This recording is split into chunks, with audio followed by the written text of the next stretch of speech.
آج سے 850 سال قبل شاہ ولی نامی ایک بزرگ گزرے ہیں۔ مورخین انہیں کتب ابدال، صوفی، ولی اور صاحب کشف بزرگوں میں شمار کرتے ہیں۔ یہ فارسی خاندان سے تعلق رکھتے تھے، فارس میں پیدا ہوئے اور وفات کشمیر میں بتائی جاتی ہے۔ آثار قدیمہ کا محکمہ ان کی قبر تاحال تلاش نہیں کر سکا۔ شاہ ولی نے 21 سال تنہائی کی زندگی گزاری۔ اس دوران انہوں نے 2000 کے قریب فارسی میں ایسے اشعار کہے جن میں مستقبل کی پیش گوئیاں تھیں۔ عرقریز تحقیق اور تلاش بسیار کے بعد صرف 350 اشعار مل سکے ہیں۔ باقی نہ جانے آسمان کھا گیا، زمین نگل گئی یا پھر منشائے خداوندی سے صفحہ دار سے مٹ گئے۔ ان 350 اشعار میں مستقبل کے حوالے سے ایسی باتیں اور پیش گوئیاں ہیں جو حرف بحرف پوری ہوتی چلی آ رہی ہیں۔ شاہ ولی کی پیش گوئیاں دنیا کے بڑے واقعات، سانحات اور اہم حادثات کا احاطہ کیے ہوئے ہیں۔ ایک شعر میں انہوں نے تیمور کے بعد لودھی خاندان کے بادشاہ سکندر اور ابراہیم کے دور حکومت کا ذکر کیا ہے۔ بابر سے لے کر خاندان مغلیہ کے 300 سالہ دور حکومت کے تمام حکمرانوں کے نام اور ان کی مدت حکمرانی اپنے قصیدے کے اشعار میں ترتیب وار بیان کی ہے۔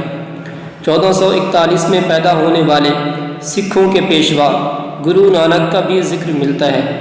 بابر کے بعد شیر شاہ سوری کے ہاتھوں ہمایوں کی شکست اور سوری خاندان کا ذکر بھی پوری سند کے ساتھ موجود ہے۔ شاہ ولی نے جنگ عظیم اول کی مدت اور اس میں 1,31,00,000 لوگوں کی ہلاکت کی پیشگوئی بھی کی تھی۔ جنگ عظیم دوم کا ذکر بھی اپنی پیشگوئیوں میں کر چکے ہیں۔ تمام ہندوستان پر 100 سال کی حکومت کے بعد انگریزوں کے چلے جانے کا واقعہ بھی بیان کیا ہے۔ انگریزوں ہی کے دور حکومت میں مہلک جنگی ہتھیاروں اور مشرق میں بیٹھ کر مغرب سے آنے والی سائنسی آلات اور جدید ترین ایجادات کی پیشگوئی بھی یقیناً حیران کن امر ہے۔ متحدہ ہندوستان کا 2 حصوں میں تقسیم ہونے کا ذکر وہ قیام پاکستان سے کئی 100 سال پہلے کر چکے ہیں۔ شاہ ولی نے مستقبل کی پیشگوئی کرتے ہوئے کہا تھا، آخری زمانے میں ترکی، ایران، چین، عرب اور مشرق وسطیٰ کے ممالک، ان میں بے مثال اتحاد و اتفاق ہو جائے گا۔ یہ اس خطے کی ابھرتی ہوئی نئی طاقتیں ہوں گی۔ شاہ ولی اپنے ایک شعر میں کہتے ہیں، افغانستان پر الف سے شروع ہونے والے ملک تاریخ کی بدترین جارحیت کرے گا۔ اس کے بعد اس ملک کی تباہی اور بربادی کے دن شروع ہو جائیں گے۔